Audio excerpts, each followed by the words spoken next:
Hello friends, welcome back to my channel. আজি ভিডিঅ'টো অকণমান বেলেগ হ'ব গতিকে চাই থাককচোন ফ্ৰেণ্ডছ মই এতিয়া আছোঁ আমাৰ এয়া পাকঘৰত আৰু এতিয়া মই আপোনালোকৰ লগত এটা কেকৰ ৰেচিপি শ্বেয়াৰ কৰিম আৰু আপোনালোকে এইটো কেক বিনা অভেনত অতি সহজতে ঘৰতে বনাব পাৰিব আৰু কেক বনাবলৈ প্ৰথমে ইনগ্ৰেডিয়েণ্টছত এয়া মই ডিম লৈছোঁ দুটা এনেকৈ ভাঙি লৈছোঁ আৰু 1 কাপ ৰিফাইন তেল আৰু এয়া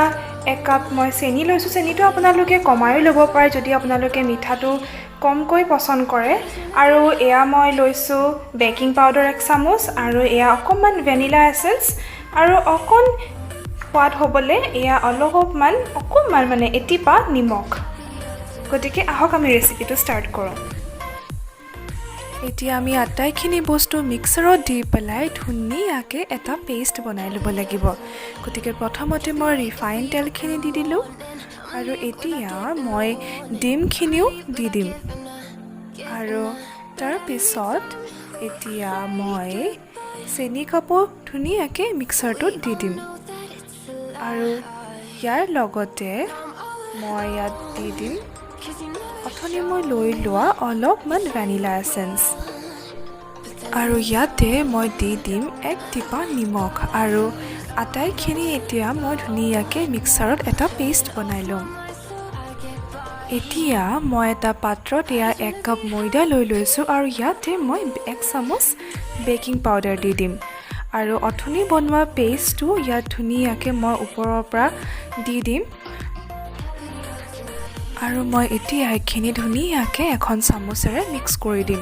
আৰু আপোনালোকে মন কৰিব যাতে আপোনালোকে মিক্স কৰোঁতে মাত্ৰ এটা ডাইৰেকশ্যনতে মিক্স কৰে ভালদৰে অলপ সময় মিক্স কৰাৰ পিছত চাওক এনেকুৱা এটা টেক্সচাৰ আহি যাব আৰু এয়া আমাৰ কেক বনাবলৈ আমাৰ এয়া ৰেডি হৈ গ'ল এতিয়া মই এটা কেক টিন লৈ লৈছোঁ আপোনালোকৰ যদি কেক টিন নাই আপোনালোকে যিকোনো এটা চচপেন লৈ ল'ব পাৰে আৰু ইয়াতে মই তেল সানি লৈছোঁ কেক টিনটোত আৰু তাৰ ওপৰত আমি এই গোটেই পেষ্টটো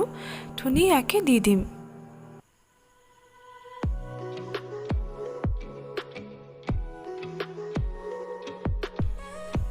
আৰু এয়া হৈ গ'ল আৰু এতিয়া এনেকৈ অকণমান টুকুৰিয়াই ল'ব যাতে ভিতৰত থকা বতাহখিনি ওলাই আহে আৰু এতিয়া আমি যিহেতু অভেন নোহোৱাকৈ বনাম কেকটো গতিকে মই এটা ডাঙৰ চচপেন লৈ লৈছোঁ আৰু ইয়াতে মই এনেকুৱা এডাল ষ্টেণ্ড দি লৈছোঁ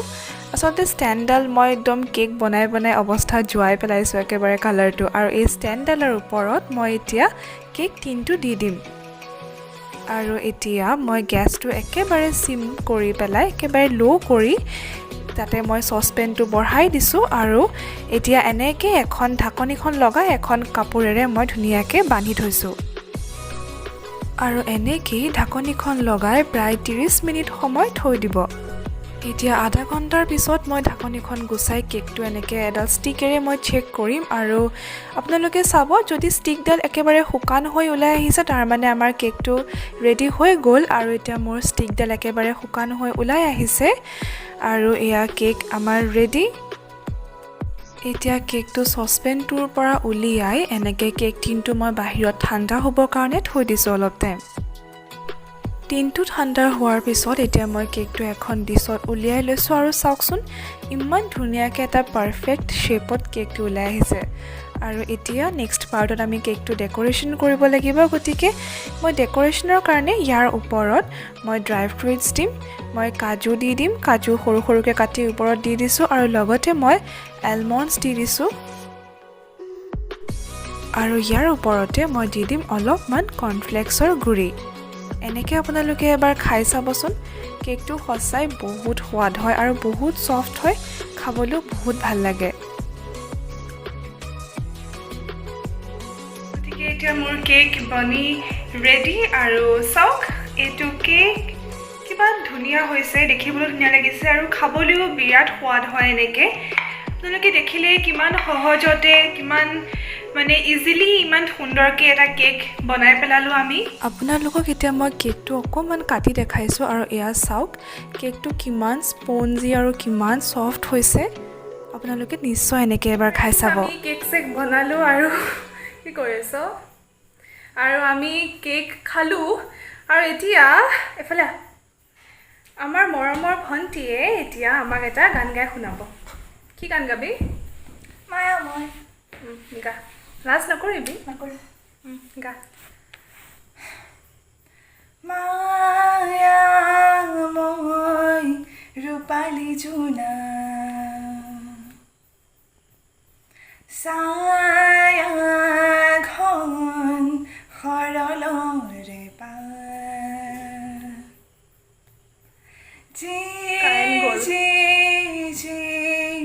জুৰিৰে পাৰ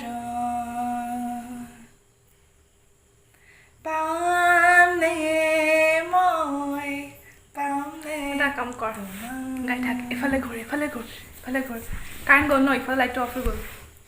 কাবেৰীৰ পাৰে পাৰে গংগাৰ তীৰে তীৰে জীৱনৰ পথে পথে বৰ্ষাৰ শৰততে যাত্ৰা বিচৰাৰে তোমাকেই বিচৰাৰে মায়া মই ৰূপালী জোনা